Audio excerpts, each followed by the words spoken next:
Welcome back, and joining me for a look at the equity scene is independent analyst Nkosilathi Dube. Thank you so much for your time, Nkosilathi.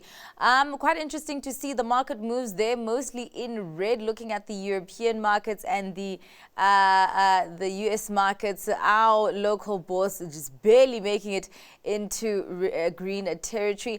I would imagine that the markets are reacting to the US inflation print for September that came out hotter than expected. Well, it's an honor sharing my insights on your platform, so thank you very much for having me. And yeah, today was quite an eventful day, following also the FOMC minutes yesterday. Yes. We saw the S&P 500 yesterday hit record highs, but now it's slightly dipping into the red. And I think that could potentially be to some, profit taking from the highs. We do generally see that when record highs are hit, there is sometimes, a turnaround or a dip, and this is certainly the case in the markets, especially with the equities.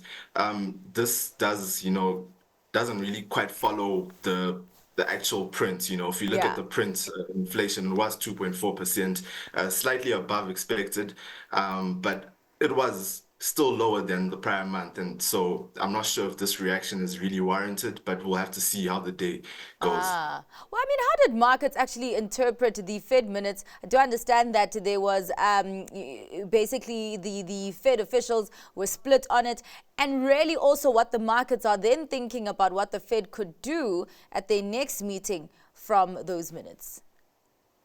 Yeah, well, I think initially the reaction was positive because looking at the Fed minutes, there was more of a majority of the policymakers leaning towards a jumbo-sized rate cut of 50 basis, compared to the 25 basis points. So the market reacted positively to that, and that's why we saw in the US the S&P 500 hit record highs. What's interesting is that though there was some pushback as to how big that rate cut should have been, policymakers generally agreed that the time to cut was ripe, and was necessary.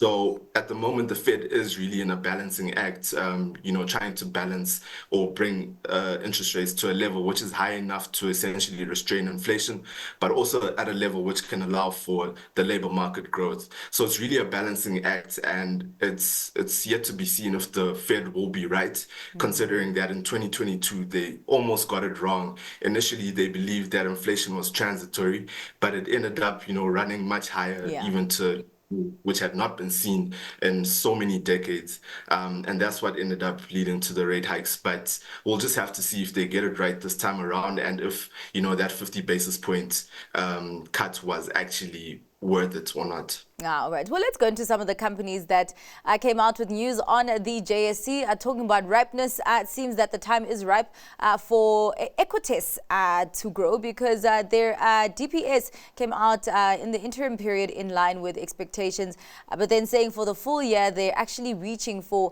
the upper end of that guidance. What did you make of those numbers that came out from the property company? Well, I mean, given that the interest rates are coming in lower now, I think that they're in a position to, gain from the cuts, from the rate cuts coming. And so if you look at the property sector, really, it's very capital intensive. And so when rate cuts are implemented, it allows for property companies to raise capital to build more and pay essentially lower rates. So there could be a chance that they might reach those targets, but it's yet to be seen.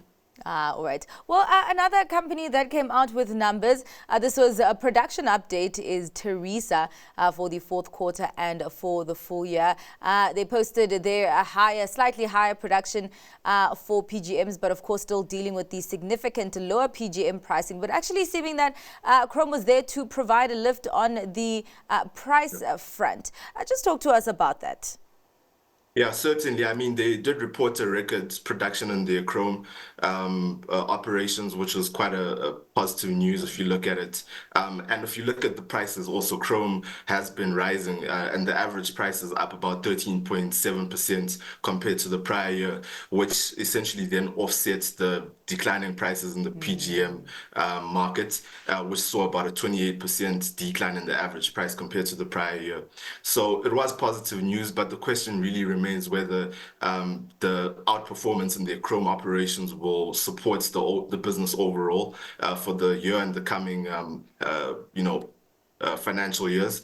And we're also yet to see whether there will be a rebound in the PGM markets, given that China also has recently implemented stimulus to boost its economy. Well, talking about support, what stock are you supporting today? Your stock pick for today, Nkosilathi. Yeah, so for my stock pick, I'll be looking to the retail sector. I picked Truworths. I think it could present some upside opportunities in the long run, particularly due to the shift in the macroeconomic conditions. Interest rates are likely to come lower, and that could essentially boost consumer spending as it unlocks, more spending capacity. Well, if you look at the business as well, it did perform fairly well in 2024. Its sales were up nearly 4%, and it also reported higher operating margins. And this healthy mix of higher sales and higher margins definitely boosted the bottom line. And we saw that trading profits were up 17%.